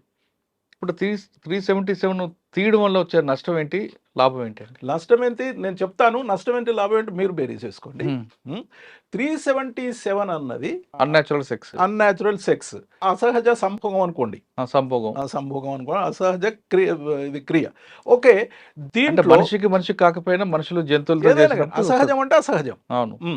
ఇప్పుడు పర్మిషన్ ఇయ్యకున్నా కానీ ఇప్పుడు ఏం చేశారంటే స్త్రీలు పురుషులు కలిసి ఉంటున్నారు కదా, అసహజ క్రియలు చేసుకుంటున్నారు కదా. సేమ్ సెక్స్ మ్యారేజ్ గురించి వచ్చింది కదా. సేమ్ సెక్స్ మ్యారేజ్ వేరే దేశాల్లో అలౌడ్. ఇక్కడ మన భారతదేశంలో దీని మీద ఎన్నో చర్చలు జరిగినాయి, సుప్రీంకోర్టులో కేసులు వచ్చినాయి. But we're not allowing same sex marriages. But same sex offence అంటే సుప్రీంకోర్టు కూడా అన్ని కూడా సేమ్ సెక్స్ ఏం అఫెన్స్ అతనికి లేవా, అతనికి అధికారం లేదా? ఇప్పుడు is having right as per the constitution. పురుషునితో పెట్టుకుంటే సంబంధం, స్త్రీతో పెట్టుకుంటే నీదేం పోయింది? అంటే అక్కడ ఇద్దరు ఇష్టపడి చేసుకుంటే అన్యాచురల్ సెక్స్ లేదు, కానీ అక్కడ బలవంతంగా చేశాడు అనుకుంటా. రేపే ఉంది కదా, ఏదన్నా పెట్టుకోవచ్చు. అవే రేపు కాదు మెయిల్ అండ్ మెయిల్ అన్యాచురల్ చేసినప్పుడు ఆమె ఒకవేళ పిటిషన్ ఇచ్చింది అనుకోండి, నన్ను అనవసరంగా తీసుకుపోయినాడు, కిడ్నాపింగ్ పెట్టొచ్చు, ఏదైనా పెట్టొచ్చు. That is different. మీరు సేమ్ సెక్స్ ఇట్లాంటి కన్సెంట్ సెక్సే లేదని అది మీకు భయపెట్టిందని పెట్టొచ్చు, ఏదైనా పెట్టొచ్చు కదా. ఓకే, ఇంకొకటి, కొత్త చట్టాల వల్ల శిక్షలు పెరుగుతాయా తగ్గుతాయా? పెరుగుతాయా తగ్గుతాయా అని లేదు. నేను చెప్పాను కదా, ఇండియన్ పీనల్ కోడ్లో 511 358 అయినాయి. సిఆర్పిసిలో 484కు 528 ఏదో అయినాయి, 30-40 సెక్షన్లు పెరిగినాయి. ఐఏలో 2 పెరిగినాయి అంతే. ఈ తగ్గడం అన్నది ఎందుకు జరిగింది అంటే, ఇంకా డీటెయిల్గా చెప్పాలంటే, ఇండియన్ పీనల్ కోడ్లో ఒక స్టార్టింగ్లో ఒక 50 డెఫినేషన్ సెక్షన్స్ ఉంటాయండి. 50 ఉంటాయి. ఇది కోర్ట్ అంటే ఏంది, మ్యాన్ అంటే ఏంది, ఇదని ఆ డెఫినేషన్స్ ఉంటాయి. ఆ 50 డెఫినేషన్స్ 50 సపరేట్ సెక్షన్లు ఇచ్చారు వాళ్ళు అప్పుడు ఐపీసీలో. ఆ 50 సెక్షన్లు ఇప్పుడు ఏబీసీలు చేశారు అంతే. సడన్గా 50 తగ్గిపోయినాయి. ఓకే, సెక్షన్ ఏం తగ్గలే. ఈ 3 మీద చెప్పినది తీసేసినట్టు ఇంకా ఒకటి స్నాచింగ్ ఒకటి కొత్తది పెట్టారు. అట్లా తగ్గుడు ఎన్ని తగ్గినాయో పెంచడం పెట్టినాం. దాని గురించి మనము క్వశ్చనే అనవసరము అట్లా తగ్గినాయి. ఇప్పుడు 324, 326 అని 323 అని చేయితోని కొడితే 323 ఉండే, కర్రతోని కొడితే 324 ఉండే, కర్రతోని కొట్టి ఫ్రాక్చర్ చేస్తే 326 ఉండే. ఆ మూడుని ఏబిసి వేశారు, అచ్చా. 2 సెక్షన్ తగ్గినాయి. ఓహో, అలా అన్ని కూడా అంటే అందులో కూడా ఎమ్మెల్సీ ఉంటుంది. ఎమ్మెల్సీ ఉంటుంది, అంత ఉంది, సెక్షన్ చేంజ్ చేయలేదు. ఓకే, కొత్త శిక్షలో సోషల్ సర్వీస్ అంటే ఏంటండి? కొత్త సెక్షన్లో సోషల్ సర్వీస్ అన్నారు ఆ సెక్షన్లు అంతే. చిన్న నేరాలు 3 సంవత్సరాల లోపటో 7 సంవత్సరాల లోపట నేరాల్లో వీరిని మళ్ళీ జైలుకు పంపి మళ్ళీ నిందితుని చేసుడు ఎందుకు, అక్కడ అది ఉంటుంది కదా. చిన్న సెక్షన్లు వేరే దేశాల్లో కూడా సోషల్ సర్వీస్ చేయొచ్చు అనే శిక్షను వెయ్యొచ్చు అని ఉంటుంది అలా. ఓకే, సోషల్ సర్వీస్ ఏంది అన్నది రూల్స్లో గవర్నమెంట్ మనకు అవి ఇన్స్ట్రక్షన్స్ రూల్స్లో వస్తాయి. ఏమంటే సోషల్ సర్వీస్ అంటే అతను చదువుకున్నవాడు అనుకోండి, ఒక 1 year ఆర్ఫన్ స్కూల్లో పోయి చెప్పాలి. లేదు అసలు ఏం చదువుకోవాలి, ఆ స్ట్రీట్స్ ఊడవాలి, ఏదైనా కావచ్చు, సోషల్ పనిష్మెంట్ కింద. ఆ social service is new punishment. అంతకుముందు అది ఉండే, ఏది ఫైన్ ఉండే, ఇంప్రిజన్మెంట్ ఉండే, అట్లా కాకుండా డెత్ ఉండే. ఇది కొత్త సర్వీస్ పెట్టారు.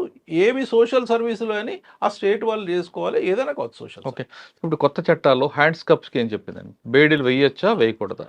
It is a funny thing that hands cuff అనేది 1860 నుంచి ఉన్నాయి, ఎప్పటి నుంచో ఉన్నాయి. ఐపీసీలో సిఆర్పిసిలో ఉంటుంది, ఇది ఐపీసీలో ఉండదు, అంటే బిఎన్ఎస్ఎస్లో ఉంటుంది. అసలు దాని గురించి ప్రస్తావనే లేదు, పాత దాంట్లో ప్రస్తావనే లేదు. ఎప్పుడు పోలీస్ మీద అలిగేషన్ దీంట్లో వేయలేదు. దాని గురించి చట్టంలో బేడీలు కోర్టులో వేయకూడదు కదండి. కోర్టులో వేయకూడదు, that is different. Court high court instructions, court hall ఎంటరంగా తీసేయాలి, that is a different thing. అసలు ఐపీసీలో హ్యాండ్ కప్స్ బేడీలు ఫలానా సెక్షన్లో వేయాలని లేదు, ఫలానా సెక్షన్లో వేయొద్దని. దానికోసము క్లారిటీ తీసుకురావడానికి 10 సంవత్సరాల రేపు, మర్డర్, ఎన్డీపీఎస్ యాక్ట్, డ్రగ్ యాక్ట్లో ఒక 15 యాక్ట్లో వేయొచ్చు అని చెప్పారు అంతే. ఇప్పుడు దీంట్లో ఇదే కొత్త దాంట్లో వేయొచ్చు అని చెప్పారు. దాంట్లో అసలు బేడీల విషయం లేదు. 7 సంవత్సరాల లోబడి శిక్షలకి లేదు, అంటే 7 సంవత్సరాలని లేదనలా. హీనియస్ క్రైమ్ హీనియస్ క్రైమ్స్ అని క్రైమ్స్ కూడా అది చేశారు. మర్డర్, రేపు, ఎన్డీపీఎస్, ఆర్గనైజ్డ్ క్రైమ్, ఒక 15 క్రైమ్స్ చేశారు. ఇందులో ఏమన్నారు, పేడీలు ఏమన్నారు. ఓకే, ఇంకా సమ్మన్ల విషయంలో కొత్త చట్టాలు ఏం చెప్తుందండి? సమ్మన్ల విషయంలో ఏం చెప్పిందంటే, సమ్మన్ అంటే మనకు ఒక సాక్షిని కోర్టుకు రప్పించడానికి చేసే ప్రక్రియలో భాగం సమన్. కోర్టుకు రప్పించడానికి ఒక సాక్షికి, అయ్యా మీరు కోర్టుకు ఫలానా రోజు ఫలానా కోర్టుకు రావాలని ఇష్యూ చేసే ఒక summon. It is the duty of that person to come and depose the evidence whatever he know you can tell. దీనికి ఫిజికల్గా తీసుకొని ఒక కానిస్టేబుల్ హోంగార్డ్ పోయి అతని ఇంటికి పోయి సర్వ్ చేయడం అన్నది ఎంత పెద్ద ప్రక్రియ. దాన్ని తీసేసి ఏం చేసిండ్రంటే, ఇప్పుడున్న కొత్త ఎలక్ట్రానిక్ సాధనాలను ఉపయోగించుకొని you can send it by the WhatsApp, you can send it by the email అని చేశారు. దానివల్ల ఎంత సహులత అయింది, విట్నెస్ కూడా ఎంత మంచిదే అది. కానీ ప్రొఫెషనల్ అఫెండర్స్ దీంట్లో, ఇది సాక్షుల గురించి మనం మాట్లాడుకున్నాం. అవును, కానీ ప్రొఫెషనల్ అఫెండర్స్ దీంట్లో ఏం చెప్పారు? ప్రొఫెషనల్ అఫెండర్స్, అబ్స్కాండింగ్ అక్యూజ్డ్, తర్వాత ఇది మనము సమన్ వరకు చూసుకుంటే వారెంట్ వేరు, సమన్ వేరు. సమన్ వరకు చూసుకుంటే it's a very good suggestion that చెప్తారు. అతను లా అబైడింగ్ సిటిజన్ అని చెప్పగానే వచ్చేస్తాడు అంతే, దానికి పెద్ద పొయ్యి సర్వ్ చేయాల్సిన పని లేదు. ఇప్పుడు పాత చట్టాల్లో కొత్త చట్టాల్లో ప్రొఫెషనల్ అఫెండర్ అంటే మీరు ప్రొక్లెయిమ్డ్ అఫెండర్ అని అన్నాడు. మీరు అడిగిన దాని ప్రకారం ప్రొక్లెయిమ్డ్ అఫెండర్ అనొచ్చు, అబ్స్కాండింగ్ అఫెండర్ అనొచ్చు. ప్రొఫెషనల్ అఫెండరు, అబ్స్కాండింగ్ అఫెండర్ అంటే ఏంటంటే, నేరం చేస్తాడు, నేరం చేసి నుంచి అబ్స్కాండ్ అవుతాడు. పాత చట్టాలకు కొత్త చట్టాలకు ఎంత డిఫరెన్స్, ఎంతలున్నదో మీరే చెప్పాలి. నేను I will explain what is there in it. మనము స్పెక్టేటర్గా ఉండిపోవాల్సిన పరిస్థితి ఉండేది పాత చట్టాల ప్రకారం. అతను ఒక 5గురితో మర్డర్ చేయిస్తాడు, వాళ్ళకి డబ్బులు ఇస్తాడు, ఇచ్చి అతను తప్పించుకు తిరుగుతుంటాడు, డబ్బులు బాగున్నాయి కాబట్టి. ఈ 5గురి మీద కేసు నడవాలి, నేను పక్కకు ఉండాలి, అతని మీద అక్యూట్ చేయించి మళ్ళీ తర్వాత వచ్చి ఆయన అక్యూట్ అవుతాడు. ఎంత అన్యాయం అండి. మనం చూస్తూ ఇంత ఇంత చట్టము, ఇన్ని కోర్టులు చూస్తూ ఊరుకునే పరిస్థితి ఉండేది. ఇప్పుడేముందంటే ఆ కొత్త ప్రొక్లెయిమ్డ్ ఈ వీళ్ళ మీద మనము ఈ ప్రొక్లెయిమ్డ్ అఫెండర్ మీద మనము ఆల్ టైప్స్ ఆఫ్ సర్వ్ చేయడానికి, అతను రప్పించడానికి మనము అన్నీ కూడా ప్రయత్నాలు చేశాము అని కోర్టుకు నమ్మించగలిగితే ఆ ప్రొక్లెయిమ్డ్ అఫెండర్ యొక్క ఆస్తులను కూడా జప్తు చేయొచ్చు. ఇప్పుడు కొత్త దాంట్లో అతను ఆటోమేటిక్గా రావడానికి, చట్టానికి సహకరించడానికి ఇది బాగా ఉపయోగపడుతుంది, ఇది మంచిది అని. ఇంకొకటి ఏమంటే ఆ చట్టము అంతకుముందు అతను దొరకనప్పుడు, ప్రొక్లెయిమ్డ్ అఫెండర్ దొరకనప్పుడు ఏముంటాయంటే ప్రొసీజరు, వీళ్ళ మీద కేసు నడిపి అవైలబుల్ ఉన్న మీద అతను దొరికినప్పుడు అతని మీద నడపాలని ఉంటే ఇంకా ఏం, మనము దొరకనోడే మంచోడు, వీళ్ళు దొరికి తప్పు చేశారు కదా. దానికి ఏం చేశారంటే ఇప్పుడు ఆ ప్రొక్లెయిమ్డ్ అఫెండర్ మీద అన్ని విధాలైన చేసి వాడు కావాలని తప్పించుకునే తిరుగుతున్నాడు అనేది మనం పోలీస్ వాళ్ళ ఫిల్ చేస్తే, అతను నమ్మితే the trial will be conducted along with these people in his absence. చేసింది ఎంత మంచి ఇది చూడండి. అదొకటే కాదండి, ముందు ఆ ప్రాపర్టీ సీజ్ అనేది సగం చచ్చిపోతాడు. అంటే ప్రెషర్ చేస్తున్నాం మనం, అతను ప్రెషర్ చేస్తున్నాం, రా అప్పేరుగా నీకు ఒకవేళ ఏం లేకుంటే. అయితే ఇతని మీద మనము అతని మీద చేస్తే అతను ఇంకా ఫర్దర్ ఏం లాభం చెప్తున్నా. వీళ్ళకి 10 సంవత్సరాల శిక్ష అయితే వాళ్ళకి 10 సంవత్సరాల శిక్ష అవుతుంది. అయితే అతని మీద కన్విక్టెడ్ కాబట్టి, రెడ్ కార్నర్ నోటీస్ తీసుకోవడానికి కన్విక్టెడ్ కాబట్టి, అతనికి కన్విక్షనే కాకుండా అతను ఆపలేం కదా. వేరియస్ కన్విక్టెడ్ అంటే పర్సన్స్కి వేరే సెట్ ఆఫ్ రూల్స్ ఉన్నాయి కదా. Then it is very difficult for him to avoid arrest. These are the 2 proclaimed offender గురించి. వాడు బెనిఫిట్ ఉంది సొసైటీకి. రైట్. తర్వాత సూసైడ్ అటెంప్టెడ్. అవును, సూసైడ్ అటెంప్ట్ చేసుకుంటే నేరం అనండి గతం నుంచి ఉంది. అసలు ఆయన ఆత్మహత్య చేసుకోవడం అనేది, అతన్ని మనసు చంపుకొని కష్టాలు పోతే చనిపోతే 174. అవును, ఓకే, అవును. బతుకుంటే మరొక కేసా? మీలాంటి మహానుభావులు చెప్పారని తీసేశారు. ఇంకా సుప్రీంకోర్టు చెప్పింది ఎప్పుడు, అవును, తీసేశారు ఇప్పుడు అంతే. అయితే ఇందులో ఇంకా తిరకాస్తుంది. ఎలా అంటే ఇది 100% తీసేశారండి, దీన్ని మార్చలే సెక్షన్. అయితే దాని విజ్ఞులు, లా మేకర్స్ ఉపయోగించి ఒక సెక్షన్ కొత్తగా పెట్టారు. దీన్ని తీసేసి ఒకటి పెట్టారు, దీన్ని మార్చొస్తుంటే బట్ తీసేసి ఒకటి పెట్టారు. ఏం పెట్టారంటే, గవర్నమెంట్ సర్వెంట్ ముందు కిరోసిన్ తీసుకొచ్చి ఒక వ్యక్తి పోసుకొని నువ్వు ఆ పని చేయకుంటే నేను చచ్చిపోతా అంటాడు. అది బ్లాక్మెయిల్ కదా. బ్లాక్మెయిల్ అయితే ఒక సెక్షన్ పెట్టిన దానికి, ఒక సెక్షన్ పెట్టిన సపరేట్. ఇట్లాంటి పరిస్థితులు కూడా శిక్షార్హుడు అని. సార్ ఇప్పుడు కొన్ని కేసుల్లో ఎలక్ట్రానిక్ ఎవిడెన్స్ ఇందులో యూస్ఫుల్ కాదు. ఎలక్ట్రానిక్ ఎవిడెన్స్ ఎంత యూస్ఫుల్ అంటే, ఇట్ ఇస్ కళ్ళకు కట్టినట్టు చూపెడుతుంది కదండి. ఇప్పుడు నేను ఒక సెర్చెస్ చేస్తుంటా, సెర్చెస్ చేసేటప్పుడు ఇప్పుడు కంపల్సరీ వీడియో చేస్తూనే సెర్చెస్ చేయాలి. ఎలక్ట్రానిక్ ఎవిడెన్స్ వీడియో చేస్తూనే సెర్చ్ చేయాలంటే ఎంత ట్రాన్స్పరెంట్ అండి. పోలీసు మిస్ చేయడానికి ఉండదు, సెర్చ్ ఆ పర్సన్ కూడా మిస్ చేయడానికి ఉండదు. ట్రాన్స్పరెన్సీ తీసుకొచ్చారు ఎలక్ట్రానిక్ ఎవిడెన్స్. తర్వాత అది ఎలక్ట్రానిక్ ఎవిడెన్స్ అట్లా తీసుకొచ్చారు. ఓకే సార్, కొత్త చట్టాలు అవగాహన గురించి బాగా చెప్పారు. కానీ తెలుగు రాష్ట్రాల్లో ఒక సమస్య ఎప్పటి నుంచి ఉంది. అందులో ప్రధానంగా చూస్తే కంప్లైంట్ తెలుగులో రాస్తారు, మీరు విచారణ తెలుగులో చేస్తారు, అనుమానితం తీసుకొస్తారు, అక్కడ కూడా తెలుగులో జరుగుతుంది. కానీ మీ ఎఫ్ఐఆర్ ఇంగ్లీష్లో ఇస్తారు, తర్వాత విచారణ జరుపుతారు, ఛార్జ్షీట్ ఇంగ్లీష్లో వేస్తారు, జడ్జిమెంట్ ఇంగ్లీష్లో వస్తుంది. అంటే ఇక్కడ బాధితుడు కానీ నేరస్తుడు కానీ వాళ్ళు చేసిన తప్పు, మేము రాసింది, మాకు జరిగిన అన్యాయం అనేది పూర్తిగా తెలియదు.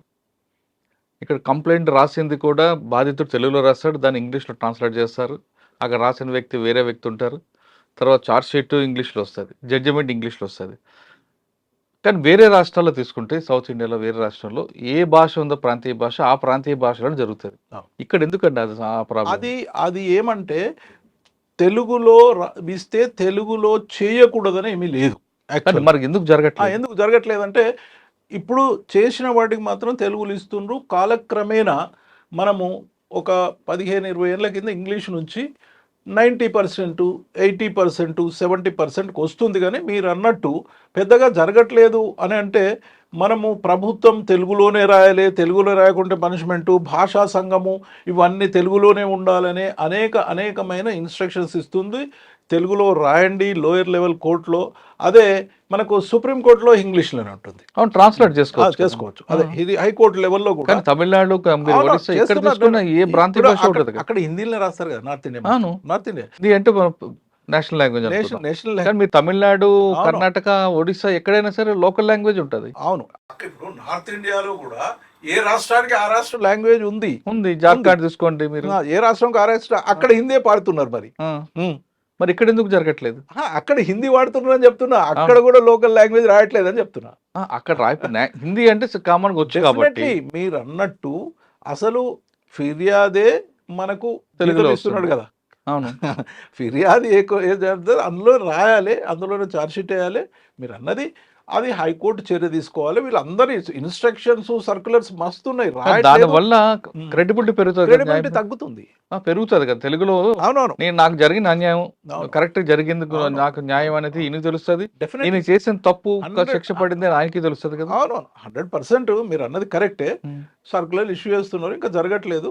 బట్ దాని మీద అంత సీరియస్గా ఉంటే అప్పుడు ఎవరైతే ఉంటే ఇంకా ఇప్పుడు ఇక్కడ ప్రాబ్లం ఏమైనా వచ్చిందంటే ఆల్ ఇండియా సర్వీస్ నుంచి వచ్చిన ఐపీఎస్ ఆఫీసర్స్ ఇప్పుడు జనరల్గా నార్త్ ఇండియా వాళ్ళు తెలుగులో రాదన్నట్టు ఆ ఆఫీసర్ లెవెల్లో వచ్చిన హైరార్కీ లెవెల్లో వచ్చిన వాళ్ళు పెద్దగా ఇన్సిస్ట్ చేయకపోవడం వల్ల ఇది వస్తుంది. కానీ ఆల్ ఇండియా సర్వీస్ లోకి ఎంటర్ అయిన తర్వాత లోకల్ లాంగ్వేజ్ రావాలి కదండి. పాస్ కావాలి అని ఉంది. పాస్ కావాలంటే వీళ్ళు రావాలి అన్నట్టు కొన్ని ఉన్నాయి, వస్తాయి. కానీ అంత ఇప్పుడు జడ్జీలు కూడా వేరియస్ స్టేట్స్ నుంచి వచ్చి ఇది మారాలి, కంపల్సరీ మారాలి. యూజర్ ఫ్రెండ్లీ ఉండాలి కదా, అసలు కస్టమర్ ఫ్రెండ్లీ ఉండాలి కదా. మీరు అనేది కరెక్టే. ఇక వ్యవస్థలో ఉన్న ఎన్నో లోపాల్లో ఇదొక లోపం. ఓకే సార్, ఫైనల్గా చెప్పండి. గతంలో ఐపీసీలో 511, ఇప్పుడు బిఎన్ఎస్లో కొంచెం తగ్గింది. 358. దీనివల్ల ఏమైనా నేరస్తులకి ఉపయోగం ఉంటుందా? వాళ్ళకి సెక్షన్లు సరిపోతాయంటారు నేరం చేసిన వాడికి? సెక్షన్లు ఏమి అనవసరమే తీసేసి అవసరం ఉన్న ఇప్పుడు స్నాచింగ్ సెక్షన్ ఉందండి. పాత దాంట్లో స్నాచింగ్ అయితే కొందరు థెఫ్ట్లో పెట్టేవాళ్ళు, కొందరు రాబరీలో పెట్టేవారు. రాబరీ కాదు, ఇది థెఫ్ట్ కాబట్టి స్నాచింగ్. అవసరమైన సెక్షన్లు కొత్త యాడ్ చేశారు, అనవసరమైన సెక్షన్లు తీసేశారు. బట్ చట్టం మొత్తము ఏదైతే దాని స్పిరిట్ ఉందో, చట్టం స్పిరిట్ అలాగే ఉంది. సరే, స్నాచింగ్ గురించి తీసుకుంటే స్నాచింగ్లో స్నాచింగ్ కాకుండా 354 కూడా యాడ్ చేసిన కొన్ని సంఘటనలు ఉన్నాయి. అంటే అందులో కంటెంట్ ఉండాలి కదా. 354 అంటే నీకు ముట్టకుండా ఇట్లా స్నాచింగ్ 354 ఎట్లా అయిందంటే పోతూ ఉంటే అతను బాడీ టచ్ చేసి దానికి సంబంధించింది ఉంటే 354 పెట్టొచ్చు. అంటే కొంతమంది ఆఫీసర్లు ఏం చేసేవారు అంటే వాడికి బెయిల్ వస్తుంది కాబట్టి 354 పెట్టేవారు. అది పెట్టేవారు. ఇప్పుడు కూడా మామూలుగా పెట్టేవారు. అట్లాంటి ఇప్పుడు మన డీవియేషన్స్కు ఎన్నో ఉంటాయి. కరెక్ట్, వాళ్ళు చేసిన తప్పట్టు, ఎందుకంటే సొసైటీ కోసం చేసింది తప్ప ఆయన పర్సనల్ ఇంట్రెస్ట్ ఉంటుంది. సార్ ఫైనల్గా చెప్పండి, మీరు డిపార్ట్మెంట్లోకి వచ్చి బయటకు వచ్చిన తర్వాత కూడా ఇంకా మక్కువతో ఉన్నారు కాబట్టి ఈ డిపార్ట్మెంట్లోకి వచ్చే వాళ్ళకి మీరు ఇచ్చే మెసేజ్ ఏంటి? ఈ డిపార్ట్మెంట్ ఇచ్చే వాళ్ళకి ఏంటంటే ఇప్పుడు మనము సిన్సియర్, హానెస్ట్, మారల్స్, వాల్యూస్తోని మీరు ఉద్యోగము చేయండి. అది మీకు జీవితంలో ఉపయోగపడుతుంది. మీకు అన్ని విధాల మీరు జీవితాన్ని సాఫీగా చేస్తారు. ఇది బేసిక్ ప్రిన్సిపల్స్. నీకు నీ అంతరాత్మ చెబుతూనే ఉంటుంది, తెలియదనడం ఒట్టి వంచన. నీ అంతరాత్మ నీకు ఉద్బోధిస్తుంది ఇది. బట్ నువ్వు అటు ఇటు పక్కన పోతే నీకు చాలా నష్టాలు, కష్టాలు వస్తాయి. మేము చాలామంది ఆఫీసర్లు చూసాము. మీరు ఈ ఏదైతే డీవియేషన్స్తోని ఎప్పుడైతే మీరు తప్పులు చేసినప్పుడు మీకు తప్పకుండా మీకు జీవితంలో చాలా కష్టాలు వస్తాయి అని చెప్తాము. You don't deviate from law, don't expect anything from society. Okay. కానీ గతంలో డిపార్ట్మెంట్‌లోకి వచ్చిన వాళ్ళు కమిట్మెంట్‌తో వచ్చేవారు, ఒక ప్యాషన్‌గా వచ్చేవారు. మీరు మీలాంటి వాళ్ళు నక్సల్స్ మూవ్‌మెంట్ వచ్చినప్పుడు యూనిఫార్మ్ లేకుండా కుటుంబాలకు దూరంగా ఉండి పనిచేసే రోజులవి. ఇప్పుడు నక్సల్స్ మూవ్‌మెంట్ క్రమేపీ తగ్గింది కాబట్టి ఇప్పుడు అందరూ పోలీస్ ఆఫీసర్ అంటే ఇంటీరియర్‌లో ఉన్న వాళ్ళు కూడా యూనిఫార్మ్ వేసుకొని పనిచేస్తున్నారు. పోలీస్ డిపార్ట్మెంట్‌కి ఇటీవల కాలంలో వస్తున్న వాళ్ళు వస్తూనే కరప్షన్ వైపు వెళ్ళడం, వేరే వేరే యావిగేషన్‌కి వెళ్తున్నారు. మరి వాళ్ళకేం చెప్తారు మీరు? రైట్.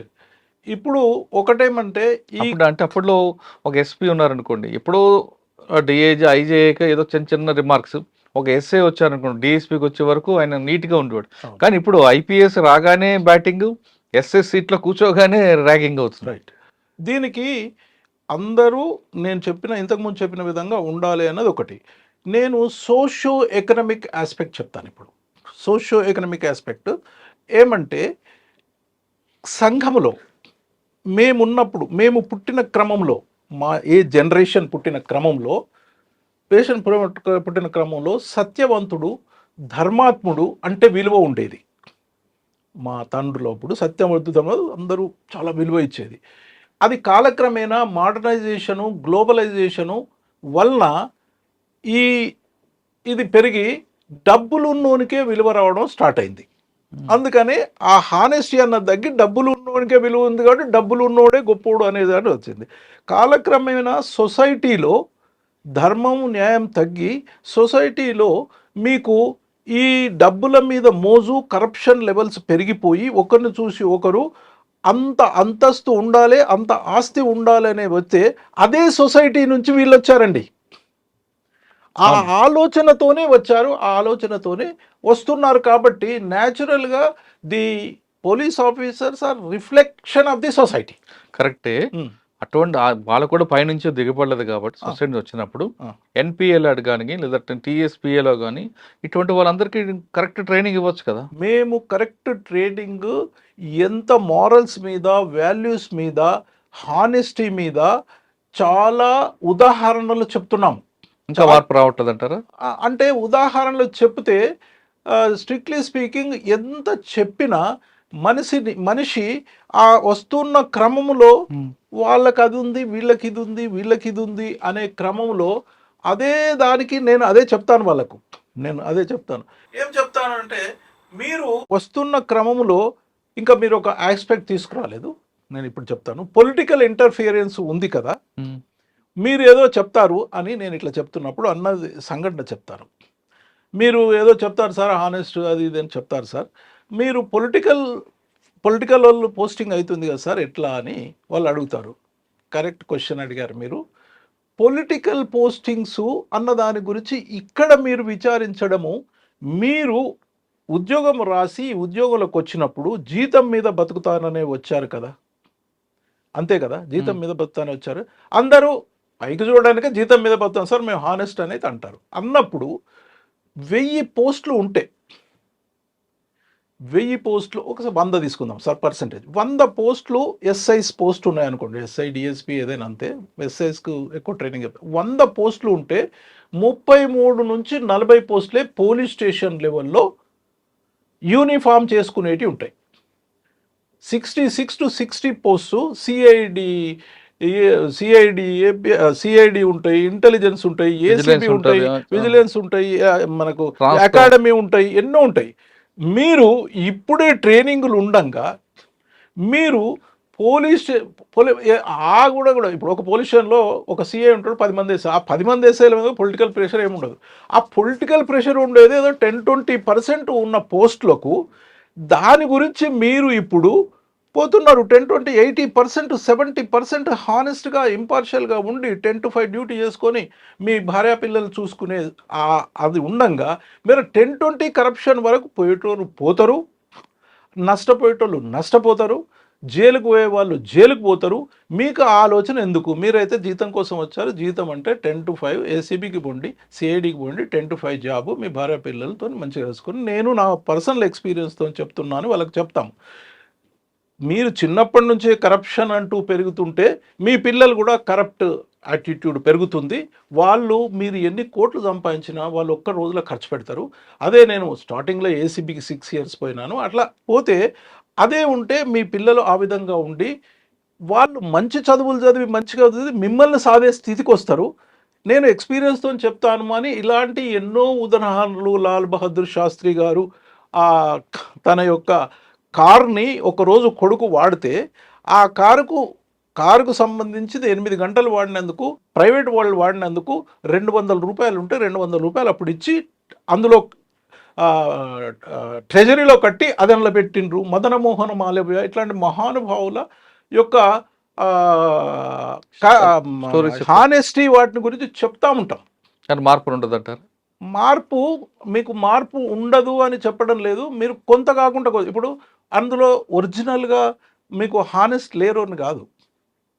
హానెస్ట్ ఇప్పుడు ఒక 30% ఒరిజినల్ ఉంటారు అనుకోని 40కి పెరుగుతుంది. అంతేగాని మొత్తం మార్పు ఎక్కడ సాధ్యం కాదు కదా. ఓకే. ఈ మధ్యన ఇంకా ఏం చెప్పాలంటే ఏం చెప్పాలంటే వాళ్ళకి చెప్తాను నేను 1/3 మొత్తం నేను హోంగార్డ్ నుంచి ఎస్పీల వరకు ఐపీఎస్ ఆఫీసర్ 1/3 చాలా ఇంట్రెస్ట్గా వింటారు. చేయాలి ఇదేదో చేసుకో అంటారు. 1/3 యావరేజ్గా వింటారు.